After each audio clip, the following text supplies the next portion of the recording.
compatibilidad clase 1 y clase 2, ¿verdad? ¿Cómo están conformadas y qué tipo de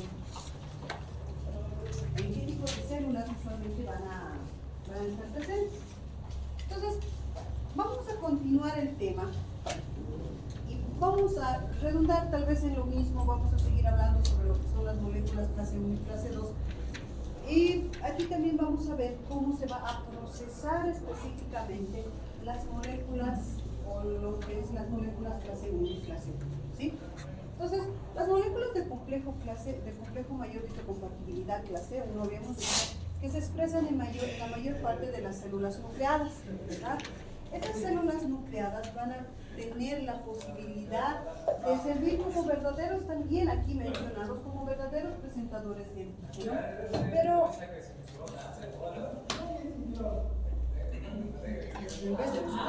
les cuento que los bebés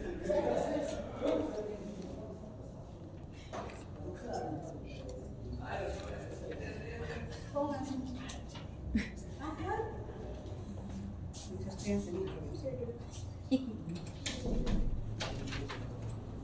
Entonces, las moléculas del complejo mayor de histocompatibilidad clase 1, como les decía, se expresan en todas las células de nuestro organismo, células nucleadas.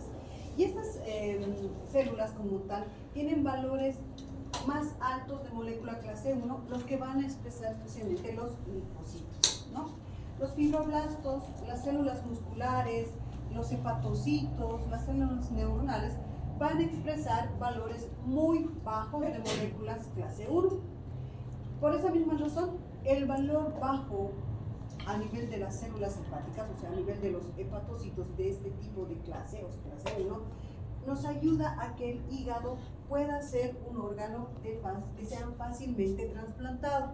O sea, que depende mucho de las moléculas clase 1 para poder ver la compatibilidad de los tejidos específicamente. Las neuronas y células espermáticas en ciertas etapas de diferenciación carecen de moléculas clase 1, en este caso.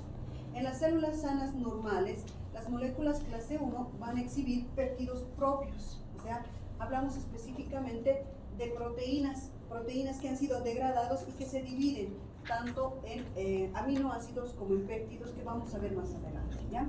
Pero hay algunas células que, muy al margen de presentar sus propios péptidos, también van a haber una mezcla de presentar péptidos propios como también péptidos procesados de una célula infectada por un virus, ¿sí? Las moléculas del complejo clase 2, específicamente, a diferencia de la clase 1, habíamos dicho que van a ser expresadas en las células presentadoras de antígeno, aquellas que son las células dendríticas, los macrófagos y lo que son los linfocitos B. Los de clase 1 van a presentar a quienes, a los linfocitos T, citotóxicos. En cambio, las células presentadoras de antígeno van a presentar a quienes, a los linfocitos T, CD4, muy bien, gracias Cristian. A los CD4 o también denominados linfocitos T, ¿no? Entonces, usualmente, ¿cuál de esas tres células presentadoras de antígeno es la más importante o la más principal? La que cumple esa labor de presentar el antígeno. Dentro de estas tres células que acabo de mencionar como presentadoras de antígeno, la más importante es la célula dendrítica y al lado de ella viene lo que es el macrófago, ¿no? Los macrófagos y las células dendríticas expresan bajas moléculas hasta que se activan. El detalle, ¿dónde vive Jocelyn? Siempre llegas tarde. Ay, perdón, Nayeli, es que losas. Las losas. Pues me confundo. Nayeli, ¿dónde vives? ¿En Quiocoyó? ¿Y por qué están ahí bloqueados en Quiocoyó? Ah, sí.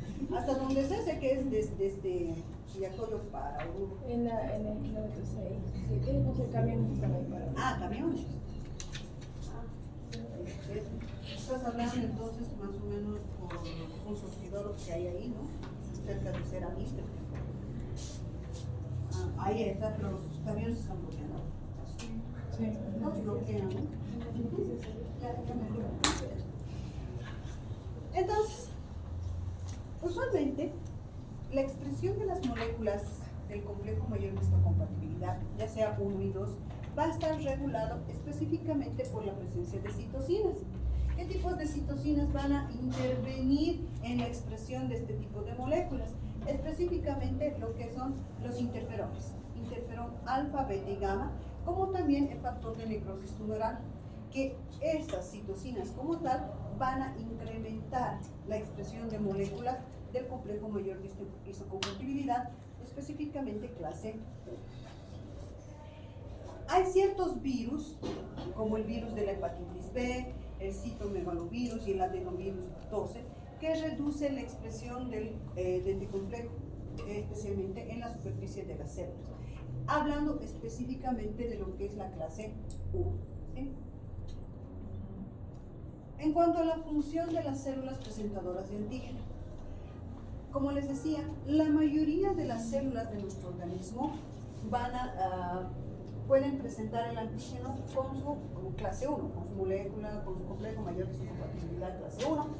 La presentación del complejo mayor de histocompatibilidad clase 2 se restringe específicamente a las células presentadoras de antígeno.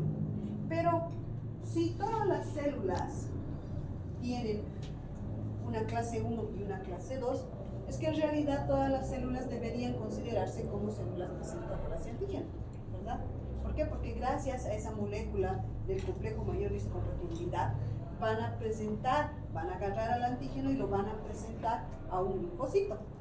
Entonces, no necesariamente se podría considerar que solamente la célula dendrítica, el macrófago o el linfocito B son presentadoras de antígeno. Toda célula que tenga un compuesto del complejo mayor o una molécula del complejo mayor de histocompatibilidad se lo reconoce como célula presentadora de antígeno. ¿Sí? Las células que muestran péptidos unidos a la clase 1, así directamente lo voy a decir porque es bien largo y complejo de histocompatibilidad, clase 1, habíamos dicho que van a presentar el antígeno a los linfocitos T citotóxicos, específicamente a los CD8.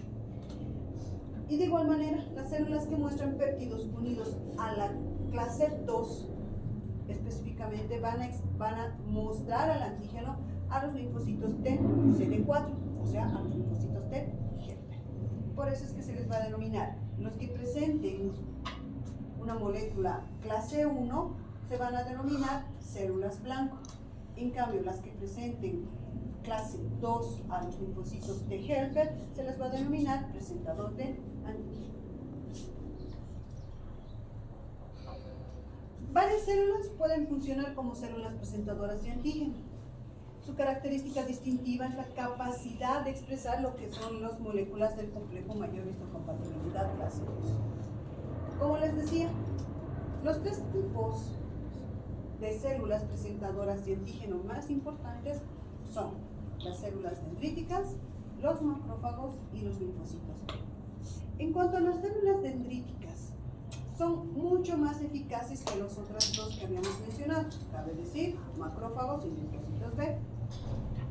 Expresan un nivel alto de lo que es la clase 2, el MHC clase 2, y puede activar lo que son los T helper de manera natural, ¿sí?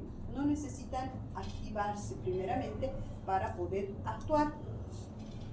En cambio, los macrófagos primero deben ser activados por fagocitosis de antígenos particulados antes de que expresen la molécula clase 2.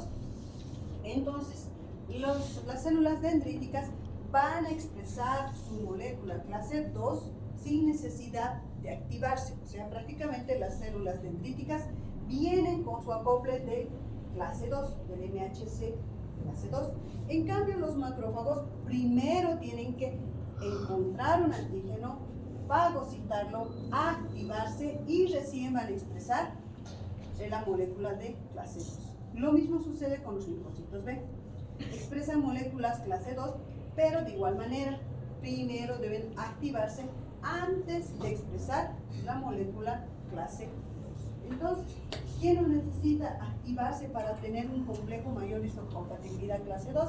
Las células dendríticas. En cambio, los otros dos tienen que estar en contacto con un antígeno para poder presentar o mostrar su complejo mayor de histocompatibilidad clase 2. Hay algunas células presentadoras de antígeno no profesionales que también pueden expresar un complejo mayor histocompatibilidad clase 2. Estas células solamente van a funcionar durante el periodo de la inflamación, o sea, durante un periodo inflamatorio de carácter sostenido, ¿ya?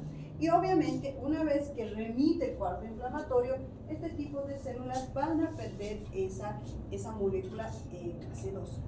Casi todas las células nucleadas expresan moléculas clase 1 y son capaces de funcionar como células blanco que van a presentar al antígeno a los linfocitos de citotóxicos.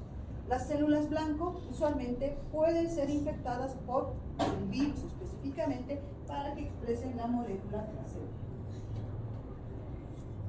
Pruebas de la existencia de diferentes vías de procesamiento y presentación de antígeno.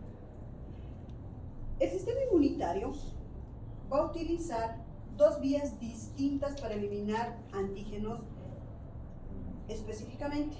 Esas dos vías pueden ser de carácter intracelular o también vamos a mencionar los antígenos endógenos o producidos de manera endógena, o puede ser que también puedan eliminar de manera extracelular, lo cual vamos a denominar antígenos exógenos. Cuando hablamos de antígenos endógenos, son aquellos que se van a producir dentro de nuestro cuerpo, tal vez la degradación de proteínas o finalmente la presencia de algún virus que se va a producir dentro de la célula como tal. Estos se van a procesar en la vía citolítica y se presentan en la membrana como moléculas clase 1.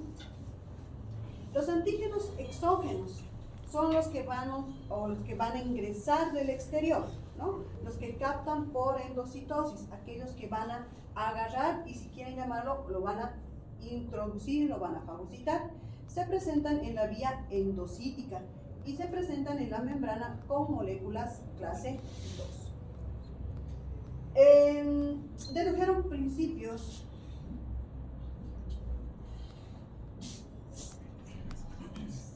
con los videos en porno, prefiero negar. Nunca sabe.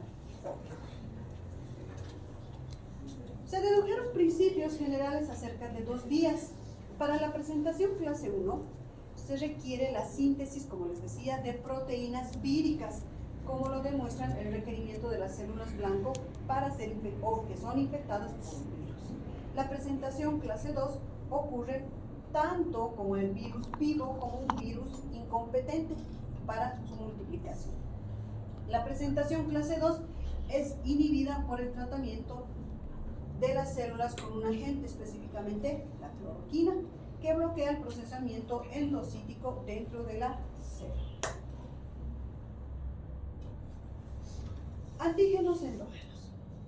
Las concentraciones de proteínas en la célula se regulan de manera cuidadosa. Cada proteína está sujeta a un recambio continuo y se degrada a un ritmo que suele expresarse en términos de una vida media.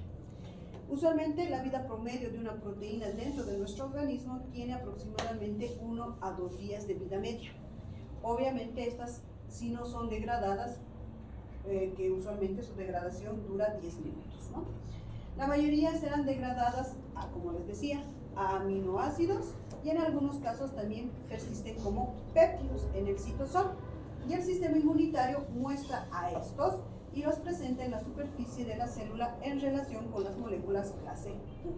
Entonces, ¿qué tiene que ver la molécula o el complejo mayor de histocompatibilidad clase 1? Habíamos dicho que se van a procesar, son antígenos endógenos que procesan las proteínas de nuestro cuerpo, ¿no? Nuestras proteínas se van a degradar en algún sentido y una porción de ellas, cuando ya son degradadas, se vuelven aminoácidos y algunos otros se vuelven péptidos. Y estos péptidos se van a demostrar o se van a relacionar con lo que es el complejo mayor de histocompatibilidad clase 1, que habíamos dicho, ¿verdad? Aquí entramos a la parte más confusa. ¿Ya? Es lo mismo de hace rato, solamente hay un elemento que está ubicado específicamente a nivel del citosol, que se le va a denominar proteosoma. ¿Ya? ¿Y qué es el proteosoma? Las proteínas intracelulares, que están dentro del citosol como tal, son degradadas a péptidos cortos mediante un sistema citolítico, proteolítico, que va a ingresar tal vez dentro de un elemento que va a estar también introducido o inmerso en lo que es el citosol, que se va a denominar proteosoma. El proteosoma grande, que tiene un peso de 20S, está constituido por 14 subunidades dispuestas en forma de barril. Entonces, ¿cuál es mi proteosoma? Es este. ¿Ya? Ese es mi proteosoma grande, que tiene un peso de 20S, que va a estar compuesta por 14 subunidades dispuestas en forma de barril. O sea, que vienen formando una bolitas, y que al medio tiene un hueco, si quieren llamar, como les digo, como las máquinas de tomografía, se ubican, ¿no? ¿Tienen marcador, chicos? Aquí no se nota muy bien. Mi cartera se va a acércate. Ya. Perdón. Entonces, mi proteosoma 20S va a estar compuesto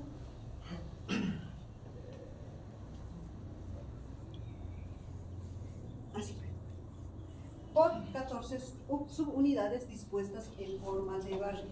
Entonces, vamos a ver muy buena dibujo, ¿no? Pero aquí sí pueden ver como una pequeña puerta, ¿no? Si lo vemos de otra forma, va a adoptar una forma así, por donde puedan pasar elementos. ¿Se entiende, no? Ese es el proteosoma. Cada una de estas bolitas que se ven están dispuestas en forma de barril. Solo algunas subunidades, o sea, solamente algunas de estos redonditos, tienen actividad de proteasa. Entonces, si se llama proteasa, es porque sirve como una enzima. ¿Ya? Entonces, este barril, este proteosoma, va a permitir que entre una proteína por el medio y estos subunidades van a tener la propiedad de degradar esa proteína y convertirla en péptidos. ¿Sí? O sea, agarra la proteína y la degrada en algún caso, aminoácidos y en otros casos, péptidos. ¿Sí? Entonces, muchas proteínas marcadas para proteólisis van a tener también, bueno, esta es la vía simple, ¿ya? Proteína ingresa por el proteosoma y lo degrada en péptidos. Pero en algunas ocasiones, la proteína se va a unir a una proteína pequeñita llamada ubiquitina. Y esa proteína pequeñita va a agarrar a nuestra proteína mucho más grande y van a ser degradados mediante un complejo de proteasa multifuncional, que va a consistir en qué? En un proteosoma 20S, a la cual se va a unir un componente regulador 19S, y ese componente, este solito, este de aquí solito, este es. Pero si le acoplamos un componente regulador 19S, esto directamente se convierte en ¿qué? En un proteosoma 26S.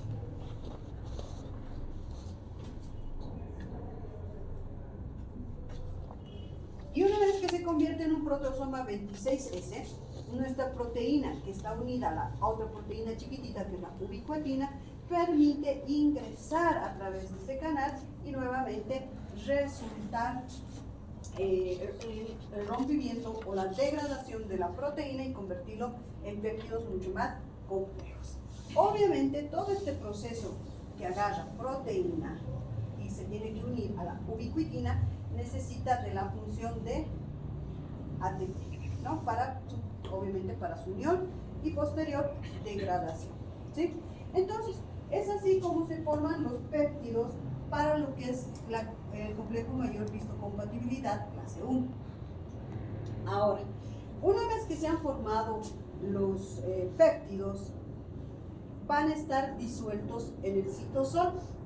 ¿Y dónde deben ir estos péptidos a ser almacenados para posteriormente ser expresados o agarrados por la clase 1, por la molécula clase 1? Deben ir a ser depositados a nivel de lo que es el retículo endoplasmático, ¿sí? Entonces, la proteína transportadora que se va a encargar de agarrar a los péptidos y llevarlos al retículo endoplasmático se va a denominar proteína TAP, ¿ya? Esta proteína TAP va a estar compuesto por dos proteínas más, que son la proteína TAP1 y la TAP2, ¿sí? Las proteínas TAP1 y TAP2 tienen un dominio, como podrán ver, que se proyecta hacia la luz del retículo endoplasmático rugoso y un dominio de unión a lo que es al ATP que se proyecta hacia el citosol. Entonces, esta proteína TAP va a servir como el transporte de los péptidos hacia lo que es el retículo endoplasmático rugoso, ¿sí? Y esta TAP está compuesta por TAP1 y TAP2 que van a tener dominios que se van a anclar, si quieren llamarlo, al citosol de una parte y otro tanto que se va a anclar a lo que es el retículo endoplasmático rugoso. Los péptidos generados en lo que habíamos visto hace un instante, en el proteosoma del citosol, son transportados por el TAP hacia el retículo endoplasmático rugoso mediante un proceso dependiente de lo que es el ATP, ¿sí? El TAP tiene afinidad por péptidos que contienen 8 a 16 aminoácidos. La longitud óptima para que se acople al complejo mayor vistocompatibilidad clase 1 es de 9 aminoácidos. Por tanto, a veces el retículo endoplasmático agarra al de 16 aminoácidos y los transforma o los recorta para convertirlos en 9 aminoácidos y puedan ser reconocidos por la clase 1.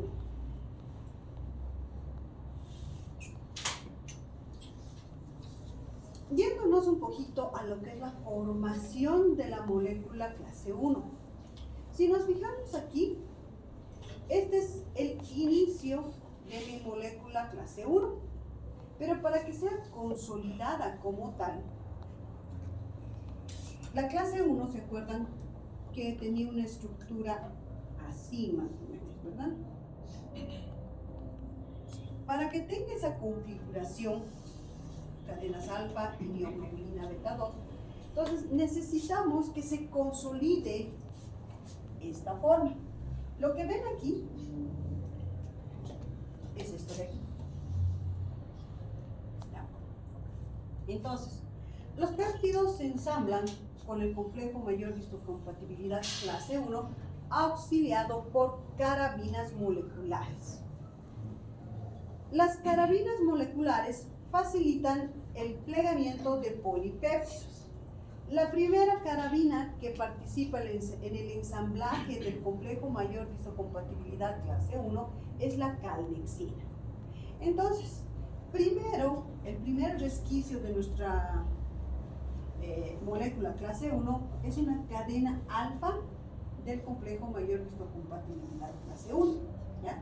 O sea, ¿a qué me refiero? Solamente en un inicio va a ser así, ¿sí?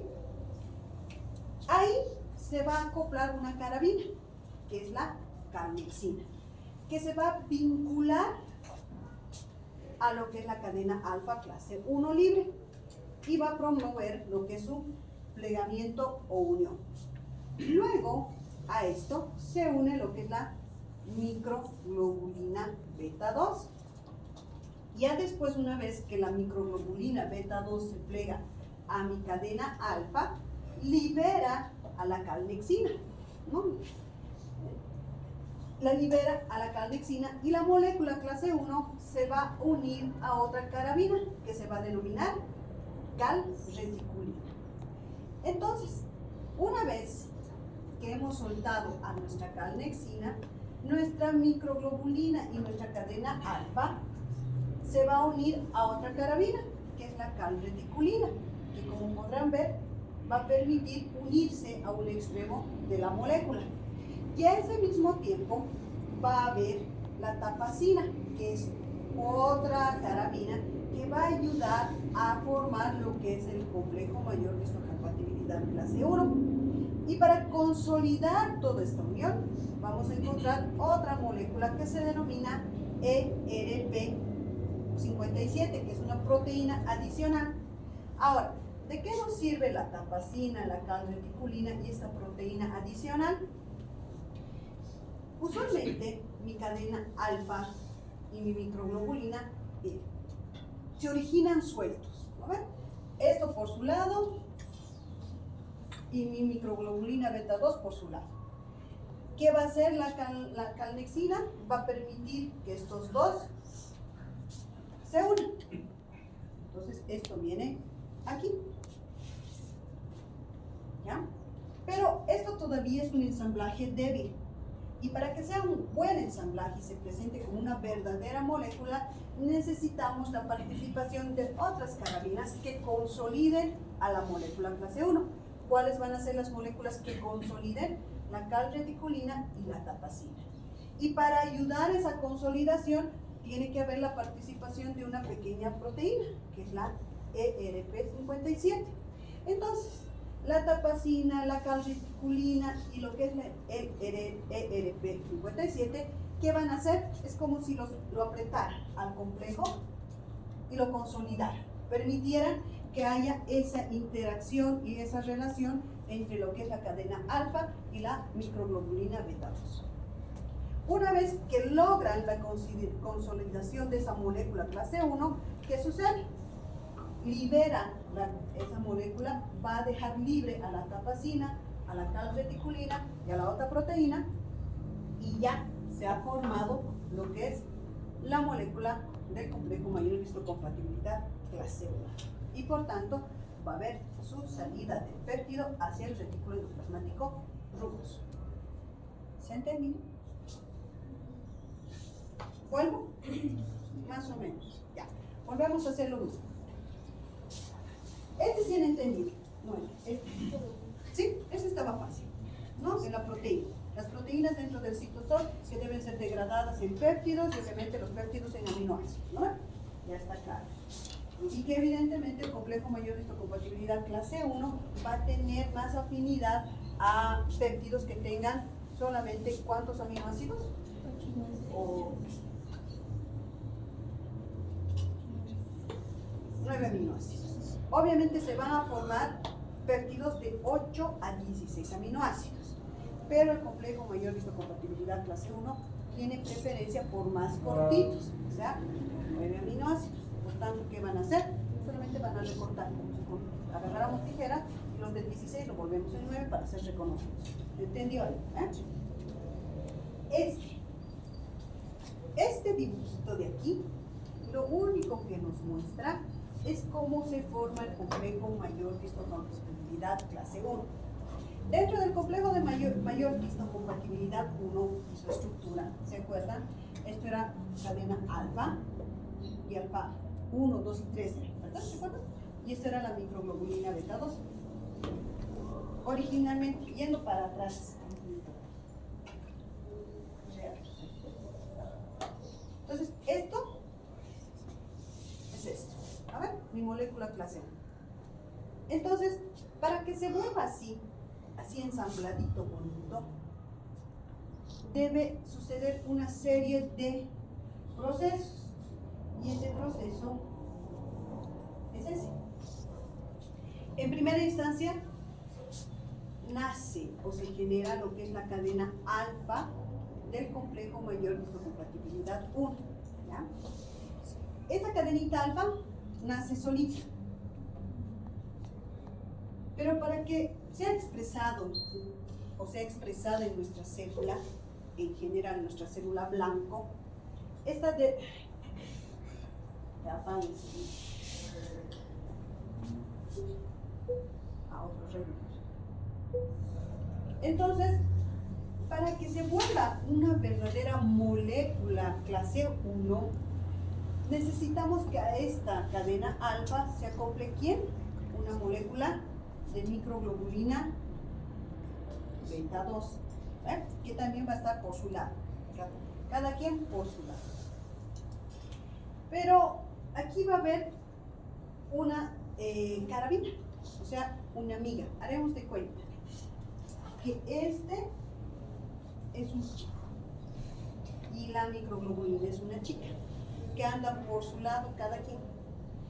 Y la calnexina quiere unirlos como pareja, ¿ya? ¿Se entiende así? Sí se va a entender, ¿ya? Entonces esta es la amiga buena gente que va a servir como cupido, ¿ya? Entonces va a llevar a la cadena alfa y a la cadena beta para unirse, ¿ya? A la microglobulina beta 2. Y una vez que cumple su función, los va a dejar juntitos a los dos y ella se va a ir para que charlen. Una vez que se va la calnexina específicamente, van a quedar estos dos juntitos. Pero para que se refuerce esa unión, necesito la participación de 3 amigas más, ¿no? Sus 3 mejores amigas que le van a apoyar a que siga esa relación. Entonces, ¿cuáles van a ser estas 3 amigas más? 2 carabinas y una proteína. Una de las amigas se va a denominar calreticulina, la otra amiga se va a llamar tapacina y por último el amigo tal vez de la cadena alfa se va a denominar proteína ERP57. Entonces, ¿qué van a hacer? Estas 2 amigas nos van a unir más todavía, nos van a decir qué bonita pareja hacen, nos va a ir muy bien, etcétera, etcétera. Y el amigo también al final le va a decir, ¿sabes qué? Una buena mujer, va a ir bien la relación, cosa de que consolide esa molécula.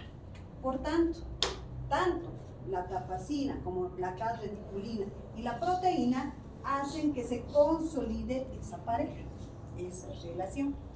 Y una vez que ya han reforzado esa relación, estos señores se van a ir, no pueden quedarse como violinistas. Entonces se van, son desplegados, se van por su lado y queda la pareja consolidada. ¿Quién es la pareja consolidada? Mi molécula MHC clase 1. Y mi MHC clase 1 va a reconocer péptidos que van a estar, obviamente, este tipo de molécula MHC va a estar presente en las células blanco, en las células de nuestro cuerpo, que va a reconocer péptidos de carácter intracelular. ¿Ahora sí se ha entendido? Creo que el ejemplo aquí mejora. Muy bien. Entonces, no sé cómo iré a otra vez. Hablando ya, hemos hablado en un inicio, todo lo que hemos visto aquí es la parte endocítica. ¿No? Hemos hablado que te va a haber una función endocítica, una eliminación endocítica, una generación de antígenos endocíticos y uno que va a ser exógeno. ¿No? Uno que se va a generar dentro de nuestras células con la degradación de proteínas propias o finalmente la presencia de algunos virus tal vez o proteínas de algún virus que infecta la célula. En cambio, las exógenas van a ser de ingreso externo, o sea, cabe decir, de algunos, tal vez bacterias, virus, etc. ¿Sí? Entonces, los antígenos exógenos, ¿cómo se van a generar? Mediante una vía endocítica. Los péptidos se generan a partir de moléculas internacionalizadas en vesículas endocíticas. Una vez que un antígeno se internaliza, se degrada en péptidos dentro de los compartimentos de las vías endocíticas de procesamiento. Aquí está el ejemplo. ¿Ya? El antígeno internalizado, o sea, que se ha introducido dentro de la célula, pasa de los endosomas tempranos, acá. Entonces, aquí vemos un receptor, ¿no? Y a ese receptor, ¿quién se va a unir? Mis antígenos. Una vez que se unen a mis antígenos, se va a formar un endosoma temprano. Y esos endosomas tempranos se van a convertir en endosomas tardíos. Y por último, se van a fusionar o se van a presentar a lo que son los lisosomas y encuentran dónde van a encontrar enzimas proteolíticas o hidrolíticas en un pH más bajo en cada compartimento. Entonces, ¿qué es lo que sucede? Agarran, lo reconocen, lo introducen, se forma una vesícula y lo van a introducir dentro de la célula formando un endosoma temprano. Una vez que este endosoma temprano empieza a funcionar o a madurar, se va a formar lo que es un endosoma tardío, y este endosoma tardío va a fusionarse con lo que son los lisosomas, que ustedes bien saben que los lisosomas son el sistema digestivo de las células, y ahí vamos a encontrar enzimas que van a degradar al antígeno que ha ingresado, y lo va a degradar en pequeñas porciones de péptidos. Dentro de cada compartimiento, el antígeno se degrada en polipéptidos. De 13 a 18 residuos se unen a la molécula clase 2 y están protegidos de la proteólisis ulterior. Entonces, aquí, como bien decía, la clase 2 necesita sí o sí ¿de quién? ¿De la participación de quién? De las células presentadoras de antígeno. ¿Okay? Y obviamente, ¿por qué necesito? Porque tiene que agarrar al antígeno, y una vez que el antígeno ingresa o es fagocitado o endocitado, si quieren llamarlo, lo introducen dentro de la célula, lo van a volver como un endosoma, lo degradan en un endosoma, y los lisosomas se encargan de degradar a ese antígeno en pequeñas porciones de polipéptidos. Y estos polipéptidos van a unirse a lo que es el complejo mayor de histocompatibilidad clase 2. ¿Sí? Y por ende, estos van a ser posteriormente presentados aquí. Los clase 2 aquí son presentados los péptidos.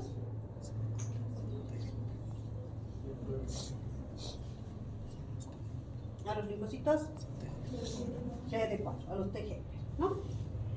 Ahora, las células presentadoras de antígeno expresan, como habíamos dicho ya, lo que es el complejo mayor de histocompatibilidad clase 2. Bueno, también habíamos dicho que en general cualquier célula que tenga un complejo mayor de histocompatibilidad 1 y 2 ya son reconocidas como células presentadoras de antígeno. Existe un mecanismo que evita que las moléculas del complejo mayor de histocompatibilidad clase 2 se unan al mismo grupo de péptidos que se unan a las moléculas clase 1. Entonces, ¿a qué me refiero? Que ambos son selectivos. O sea, que los péptidos que se generan de manera endógena, sí o sí se tienen que acoplar a la clase 1. Aunque esté ahí la clase 2, tiene un sistema de reconocimiento que no va a permitir que se una a las moléculas clase 2. Y lo mismo sucede con los que son exógenos. Los péptidos generados de forma exógena solamente se van a unir al complejo clase 2, cosa de que no se unan al 1. A eso se refiere esto. Existe un mecanismo que evita que las moléculas clase 2 se unan al mismo grupo de péptidos de las moléculas clase 1.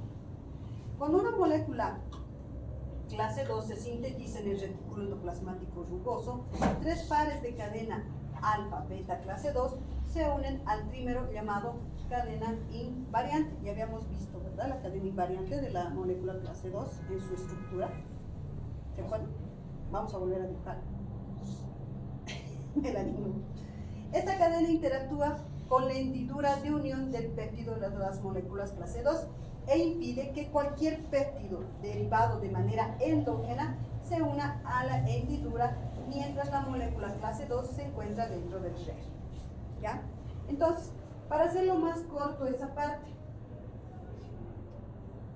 péptidos generados de manera endógena, cabe decir proteínas intracelulares, solamente se van a acoplar a un complejo mayor de histocompatibilidad clase 1. Muy bien, Mene.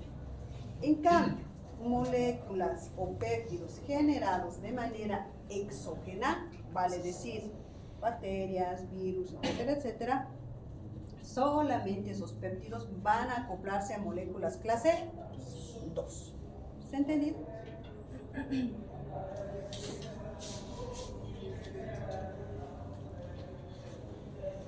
Hablando de la cadena invariante, y creo que aquí vamos a quedar porque ya os voy a confundir con mucho gráfico, ¿no? Ya hemos visto al proteosomo. A ver, el barrilito que degrada la proteína en péptidos, y los péptidos que van a estar compuestos por varios aminoácidos. Y esos aminoácidos van a acoplarse a la molécula del complejo mayorista de compatibilidad clase 1. En cambio, hemos visto también cómo se ensambla lo que es la molécula clase 2 a partir de ciertas proteínas y ciertas carabinas. Y ese complejo o esa molécula clase 1 también depende de la conformación de una serie de proteínas y carabinas, como hemos dicho, que va a reconocer a los péptidos de manera endógena. Ahora hemos visto cómo se hace o cómo es el acoplamiento o el reconocimiento de péptidos de carácter exógeno que se va a llevar a cabo por parte de lo que es el complejo mayor de histocompatibilidad clase 2. ¿Sí? Y ahí vamos a quedar porque esto es otro tema que de igual manera me tienen que entender y lo voy a concluir. ¿Listo? Muy bien. Preguntas. ¿Es la materia? No, es la materia. No sé cuál es peor, si es bioquímica o inmune. Pero a medida que uno tanto lee, va entendiendo.